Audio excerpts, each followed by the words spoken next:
Shalom, salam damai, berkah dalam. Kita akan membaca dari Injil Markus bab 9 dengan judul perikop Siapa yang terbesar di antara para murid. Kemudian tibalah Yesus dan murid-muridnya di Kapernaum. Ketika Yesus sudah di rumah, ia bertanya kepada murid-muridnya, "Apa yang kamu perbincangkan tadi di tengah jalan?" Tetapi mereka diam, sebab di tengah jalan tadi mereka mempertengkarkan siapa yang terbesar di antara mereka. Lalu Yesus duduk dan memanggil ke-12 murid itu. Katanya kepada mereka, "Jika seseorang ingin menjadi yang terdahulu, hendaklah ia menjadi yang terakhir dari semuanya dan pelayan dari semuanya." Maka Yesus mengambil seorang anak kecil dan menempatkannya di tengah-tengah mereka. Kemudian ia memeluk anak itu dan berkata kepada mereka, "Barang siapa menyambut seorang anak seperti ini dalam namaku, ia menyambut aku. Dan barang siapa menyambut aku, bukan aku yang disambutnya, tetapi dia yang mengutus aku." Demikianlah sabda Tuhan.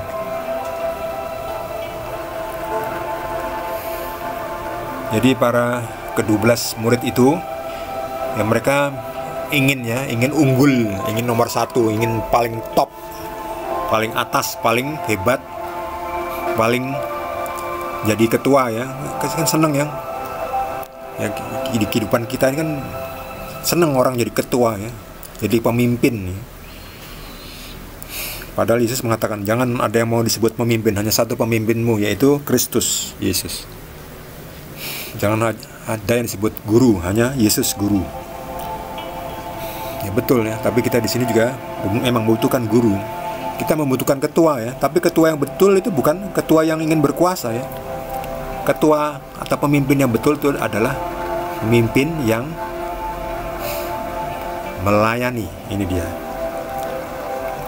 Jika seseorang ingin menjadi yang terhebat, terdahulu, hendaklah dia menjadi pelayan dari semua ya. Menjadi yang terakhir ya. Tidak main duluan ya. Zaman sekarang kan ingin duluan kan. Ingat aja di sana di jalanan itu kan orang pada duluan kan, kebut-kebutan ya, saya duluan, bangga, menang, saya duluan, ngebut kan, wah potong, main potong, set, yang udah duluan dikejar, saya duluan. Ya itu, ada setannya tuh di jalanan, di jalan raya itu ada setannya, setan duluan namanya. Kalau Anda belum sadar, belum tahu, itu ada setan duluan, pengen duluan di kebut-kebutan, salip-salipan, itu hati-hati ya. Yang mau ingin menjadi terdahulu beda dengan Yesus ya. Kalau mau jadi terdahulu itu jadilah yang terakhir. Jadi kita sebetulnya harus, kalau ada yang ingin mendahului kita ya silahkan, monggo, silahkan duluan ya. Jangan malah dialang-alangi ya. Malah ada juga yang sering namanya di olok-olok ya. Udah nyalip terus berhenti ngerem di depan kita ya. Namanya brake check gitu kalau di Amerika ya, brake check. Itu bahaya itu. Itu namanya ngolok-ngolok itu. Supaya kita keki. Ya, saya pernah ngalami seperti itu dulu ya. Jadi saya disalip karena dia nggak terima disalip, tiba-tiba nyalip depan saya, langsung ngerem kan. Jadi saya kan kaget. Waduh, waktu saya nyetir itu di Amerika dulu ya, nyetir school bus ya. Wah, itu orang Amerika juga itu suka itu brake check namanya.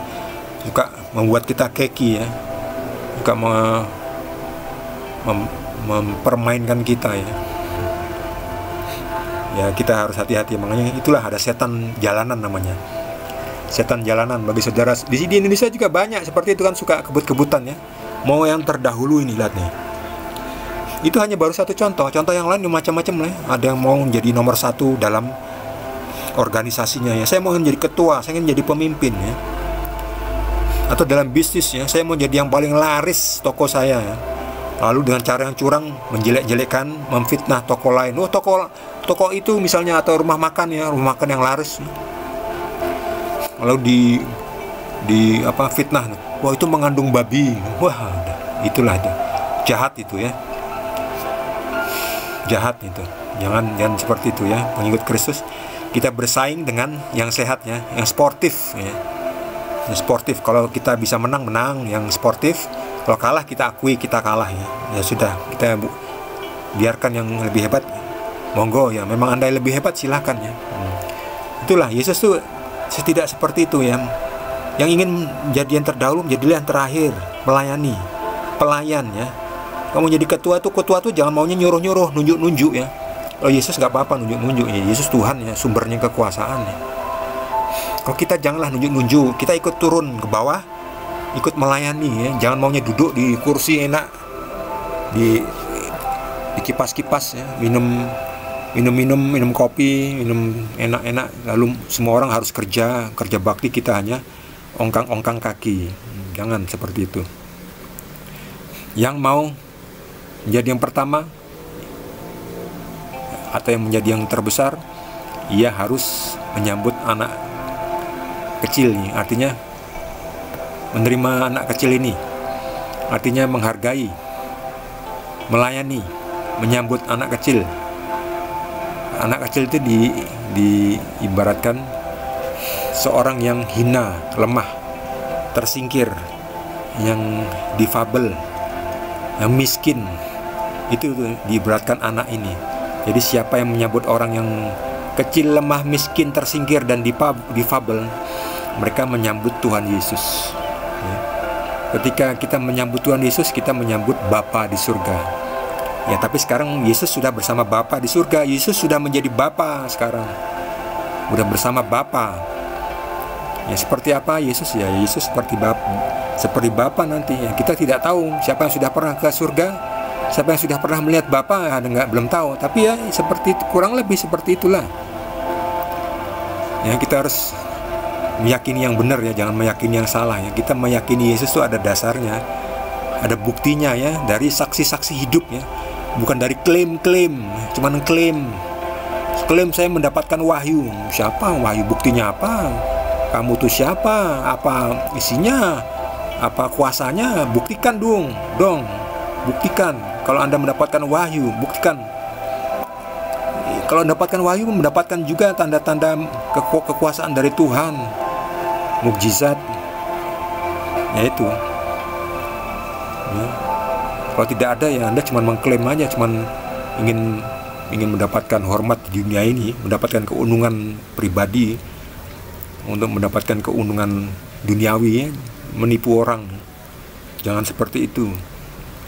Kita semua mari kita sambut orang yang kecil, lemah, miskin, tersingkir, dan difabel, agar kita menyambut Tuhan Yesus. Ketika kita menyambut Tuhan Yesus, nanti kita diselamatkan, nanti kita akan disambut, dijemput oleh Tuhan Yesus ya, oleh malaikat-malaikatnya juga menyambut kita setelah kita mati.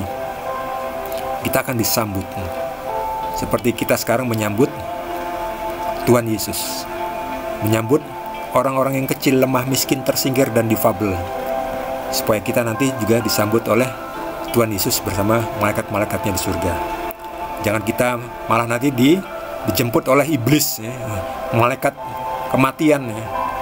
Jangan, itu orang-orang yang jahat itu nanti dijemput langsung oleh iblis, oleh malaikat kematian ya. Mari kita ikuti Tuhan Yesus supaya kita nanti disambut juga oleh Tuhan Yesus dan malaikat-malaikatnya untuk pulang ke rumah Bapa di surga. Di sanalah kita akan hidup bahagia yang sesungguhnya. Amin. Bagi saudara yang mendapatkan pencerahan dari Roh Kudus dan ingin berbagi dengan kita semua, dapat menuliskannya di kolom komentar. Bagi yang belum subscribe, mohon jangan lupa di subscribe dan juga di like. Kita akan lanjutkan dengan perikop berikutnya. Terima kasih. Tuhan Yesus berkati kita semua.